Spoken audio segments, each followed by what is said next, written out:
But even that human exceptionalism is just built in. It's one of those unquestioned assumptions. Right. That we noted when we first talked about Ishmael. Carry on. Yeah, Come on, Mark, you got to hit me with the quote that you hit me with as soon as you started listening to the book. Oh yeah. Don't let that one slide by. Come on. Oh yeah, here it is. I was right there. What makes us special is that we like to think it's so. You know, that essentially the only reason why we are special is because we believe that we're special. We tell ourselves we tell ourselves that we are. Because one of the things that I thought was interesting, and I hadn't, because you see it all the time. You know, you see references to Homo sapiens sapiens, right? Right. And she gives the historical note that back to Carl Linnaeus, who coined the term Homo sapiens, and then later it became Homo sapiens sapiens, and the wisest of the wise, right? So we really elevated ourselves, and then I thought, well, is that just a function of arrogance? Like we're just getting more full of ourselves as we get older? And I did a little digging. And it turns out that in order to differentiate modern humans from, say, humans 10,000 years ago, we've added the sapiens, like sapien. Well, to differentiate between modern humans and prehistoric.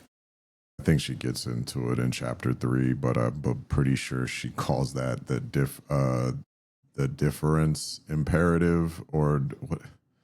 Well, we'll get there. We'll get there. But we had to differentiate ourselves, which I find funny because seeing ourselves in superlatives flies in the face of Darwinian notions of continuity between continuity between species. It's just a little side note. That's a funny thing about like reading words and you have your spoken vocabulary and then your reading vocabulary, and it's like, I know the word continuity, but when you look at it, you're like, continue. Well, I think that's one of the things that many of the social critics on the decline in reading point out. Yeah. But that's a side tangent. In Christine Webb, she makes the argument that the human exceptionalism or anthropocentrism, right, which is the technical term, is the driving force behind the ecological crisis. Right. That's it. Back to why we wanted to do this book is because that's essentially what Daniel Quinn is saying as well. Yeah. And we want, I'm going to be dead in a few years, 15, hopefully, maybe 20 if I'm lucky. I need to start working out again. Which is, actually, I do need to start working out again, but that's another story. She goes on to, the way she puts it is that because the mindset is so pervasive, it underscores all of these other factors that people want to point at, right? Those are downstream from this anthropocentric idea. All right.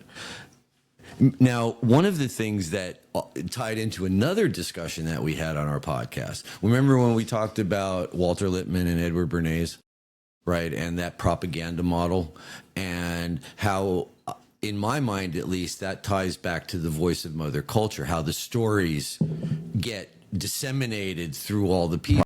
Yeah. So right here, she says, this unfortunate, again, talking about this human supremacy, this unfortunate and dangerous way of viewing our world is a brainwashing of such major proportions that many people remain entirely unaware of it. Okay, so this is the voice of Mother Culture. That's the echo for me. Yeah.